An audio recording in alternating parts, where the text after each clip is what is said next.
Rain soaked the streets of downtown Chicago as Detective Marissa Lane crouched beside the lifeless body of 27-year-old photographer Emily Cartwright. Her throat was slit, hands posed neatly on her chest. But what caught Marissa's attention was the strange chalk symbol drawn beside her body, a triangle within a circle, pierced by a single line.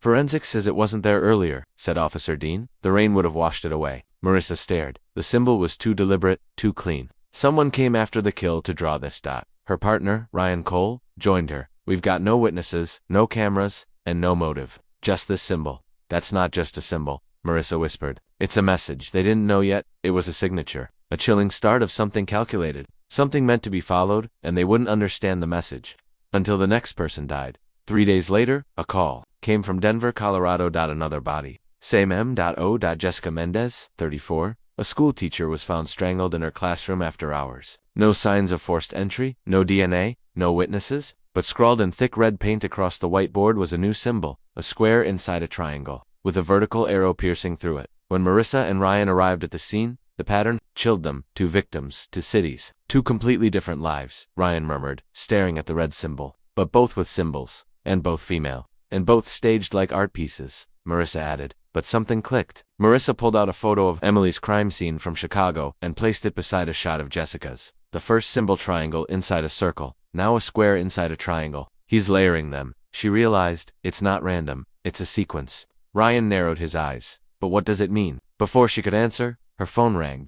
It was the FBI. A third body had just been found, this time in Seattle. And the symbol left behind didn't match either of the first 2, but it explained the first one. The killer was revealing answers. Too late. The Seattle crime scene was colder, both in weather and in horror, outside a waterfront art gallery. 29-year-old sculptor Darren Wells was found hanging from a steel beam, a black cloth tied over his eyes. On the wall beside him, drawn in what appeared to be ash, was the third symbol, a circle overlapping a square, and inside it, the Roman numeral 2. Ryan exhaled sharply. "Now he's killing men too."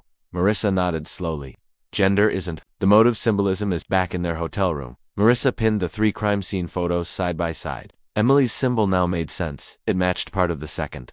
Jessica's revealed another layer. Darren's fused them both. "He's not just leaving clues," Marissa said, her voice tense. "He's leaving lessons. Each murder decodes the last." Ryan leaned in. "So he wants us to follow him. But why Roman numeral 2? Marissa hesitated. "Maybe it marks the second phase, or the second target." Before they could continue, Ryan's phone buzzed. A chilling text from an unknown number. "You're learning, detectives, but you're still 2 steps behind." Attached, a photo of a new symbol. Below it, the timestamp for tomorrow. The timestamp led them to Austin, Texas, July 3rd, 9 o'clock p.m. It was July 3rd, now at 24 p.m. Marissa and Ryan raced through downtown Austin, scouring landmarks that could match the ominous symbols sent to Ryan's phone. A diamond split down the middle, one half shaded, the other clear. It was drawn on cracked glass, suggesting fragility or reflection. "Mirrors. Something with mirrors," Marissa muttered. "Or duality, light and dark." They scoured museums, installations, parks. At 8:57, they got a call from dispatch. A body just dropped. 6th Street, rooftop bar. They arrived at Lucent Lounge at 9:02 p.m. Too late. A man lay on a rooftop chaise, a champagne glass in hand, eyes closed like he was sunbathing, except his chest was pierced with a long shard of glass. The broken mirror behind him held the killer's newest symbol, the shaded diamond. Same setup, same theatrical style. Ryan said his name. "Daniel Greer, bartender here. No criminal history." Marissa scanned the rooftop. He was chosen, like the others. Suddenly she noticed something beneath the lounge chair. Folded paper, tucked just enough to see a message. She opened it. "The 5th will show you who the 6th is." They weren't chasing a killer. They were dancing to his rhythm. Back in their hotel room, Marissa studied the killer's message again. "The 5th will show you who the 6th is. He's forcing us into his timeline," she muttered. "Every clue is a preview, and every body is an explanation." Ryan paced. "So whoever dies next, their symbol will explain Daniel's murder." "Exactly. But if we can figure it out before the murder happens, maybe we can stop it." Marissa reviewed the Austin symbol, the split diamond. Duality, reflection. Duality, reflection.com. Cancer's photos online. Nothing stood out until she found a tagged image of Daniel with another man, identical face, slightly different haircut. "Had a twin," she said, eyes wide. "David Greer, lives in Boston. That's our next target," Ryan said. "The 6th victim." But before they could move, another message came. "Too slow, 5th already chosen. Find her before the shadow does." Attached was a blurry CCTV image. A woman entering a subway station, her face barely visible, but the timestamp read, Today, 6:43 p.m. Denver. He was taunting them, sending a warning, not a riddle, and this time, the killer wasn't waiting for them to arrive, he wanted them to watch her die. Marissa and Ryan boarded the earliest flight to Denver, retracing the time and location from the CCTV image. The woman in the footage was eventually identified as Hannah Brooks, a 26-year-old nurse living downtown. No criminal ties, no known connections to previous victims. As they drove toward her last known location, Ryan said, "She's still alive." The killer said, "Chosen, not killed." "That means we still have time," Marissa replied, though her stomach twisted with doubt.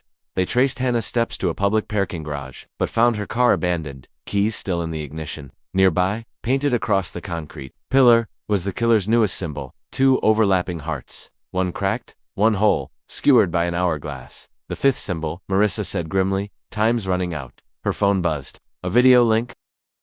They opened it. Live feed. Hannah tied to a chair in a dimly lit basement, a masked figure behind her. The countdown timer read, 0 hours 17 minutes and 43 seconds.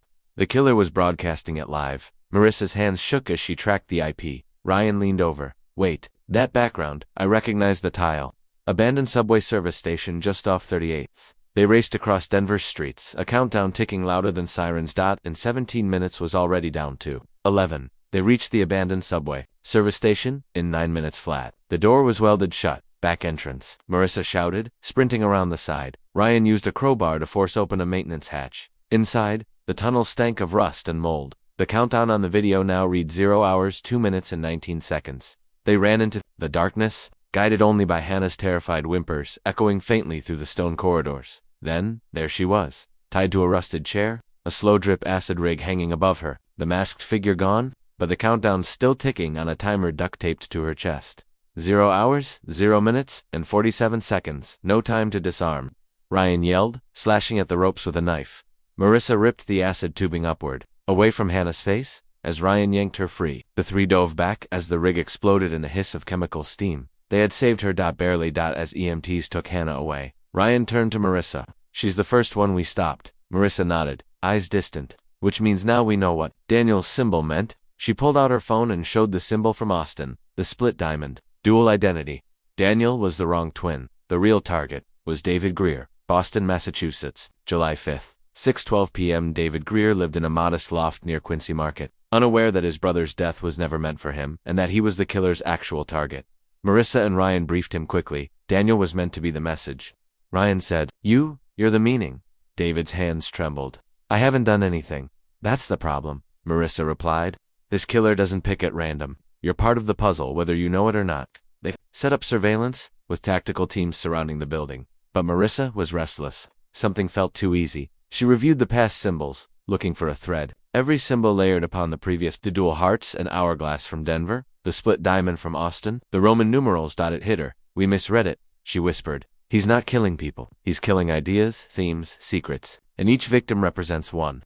Ryan looked confused. "The sixth isn't David. It's us, the investigators. We broke his rhythm. We disrupted the sequence." Suddenly, a blackout surged across the block. Marissa's phone lit up in the dark. A new symbol, an eye inside a flame. And below it, "You watched her live. Now you'll watch one of your own burn." The power outage wasn't random. As generators kicked on, smoke began to pour from the surveillance van parked outside David Greer's building. Officers scrambled, but it was too late. The van erupted in flames, trapping 2 tech agents inside. One made it out. The other, Agent Brookfields, did not. Marissa stood in silence as the medics covered Brooks' body. The killer had delivered on his threat. "Watch one of your own burn." The symbol of the flaming eye appeared again. This time, on the back of a scorched surveillance tablet, etched with acid. Marissa stared at it. "He knew we'd be here," she said coldly. "He's been steps ahead because he's been watching us." Ryan frowned. "That would mean someone on the inside." "No," she whispered. "Someone just close enough. Always around. Every scene, every briefing." She flipped through their reports. One name showed up repeatedly, a crime scene videographer named Eli Mercer, contracted by both local and federal units. Always quiet, always professional, always in the background.